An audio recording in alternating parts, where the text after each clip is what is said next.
100% on our way to the moon. Moontrain's on point, we're in the groove, trading like a symphony.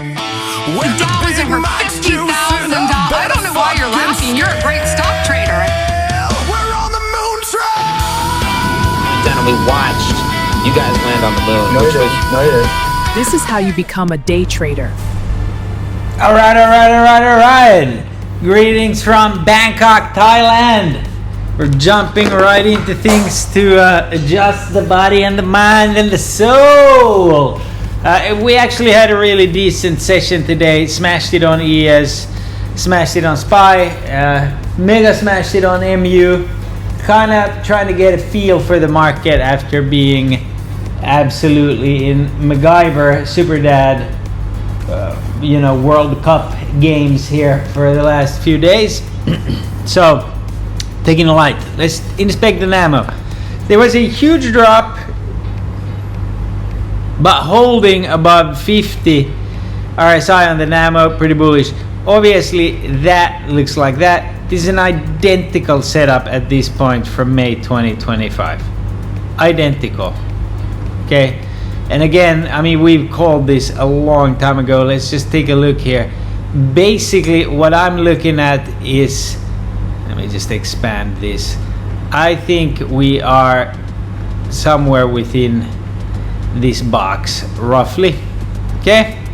Where instead of absolutely shitting the bed in the market, we are going to be trapping and decaying premiums. Now, I said last week that this week they've got earnings, so they can make plenty money on individuals, since it's all pre-programmed anyways, right? Even though CNBC and Bloomberg will be like, oh, investors didn't like the report, and then they all simultaneously press the button. Come on, man. You're smarter than that.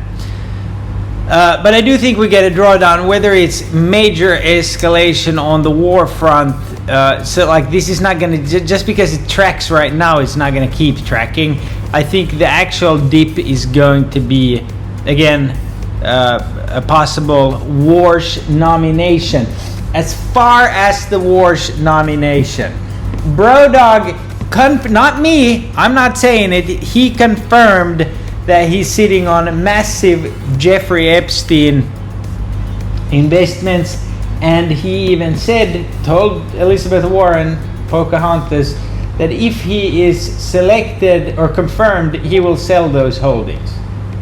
Not if he's not, because why the fuck would he? He's got great entry. But also do know that the market has mega dipped on 10 of the last 12 Fed chair confirmations. You heard it here in the recap video. Plus, that goes hand in hand with a mid-term election year dip. Not that anyone gives a fuck about the midterms at this point. We have crossed the Rubicon where there is Nutella in space. So, what next? We pretty much figured out after we convened as a group that we got two upside targets, right? These two, I've had them here for a long time. That is the Q1 collar top, and that's my ultimate target. Above that, fuck, you guys might have to smoke crack without me, I want to retest. So, overall picture here is, let me grab the marker here. So as you can see here, this was a head and shoulders, a very faint one, but it was a head and shoulders nevertheless. Okay, and where did it go back to? It went back to the origin of the pattern. Okay, so it has completed. With it having been completed, and before all of Twitter shows this to you, I'm gonna show it to you. So we're gonna measure how much is that. That is 10%. Okay, so now that the pattern has completed, What will it do next? You betcha. It is going to go higher 10% before it, shits the bed. So you're looking at some point this year, probably then overextend it, but you are looking at realistically going to 7,700. Okay, I say that fairly confidently, before CNBC fucking starts telling you that shit. And then obviously I named you my ultimate target here for the overextended for end of year. So lot can happen here. I didn't take any positions for tomorrow because you got super spicy after hours action here. Look at this shit.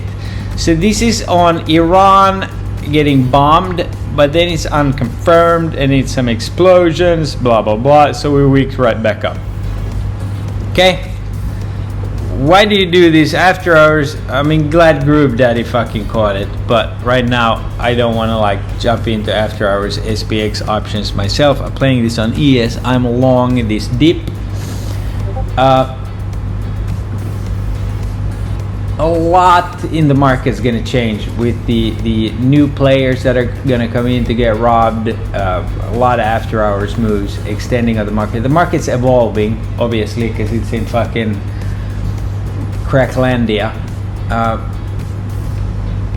But this war move isn't over, and you have the setup where you again have a head and shoulders kind of, but that's more so of a double top, and this would have been really nice had it held here and then gone up. So now you have that played out. And why is that interesting that played out? Well, because we saw it coming after hours, right?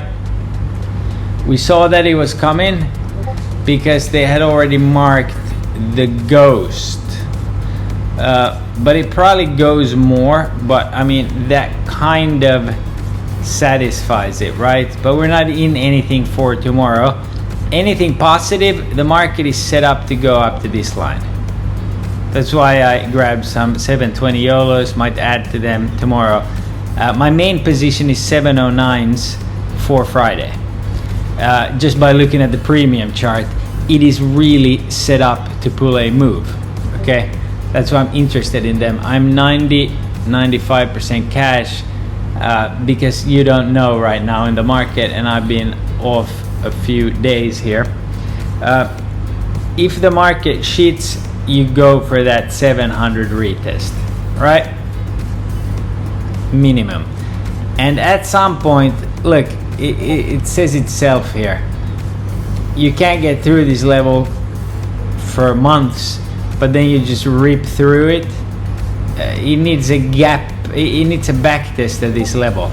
Now today, I predict this is going to be the new FOMC level next week. We'll see if that comes through 70-40.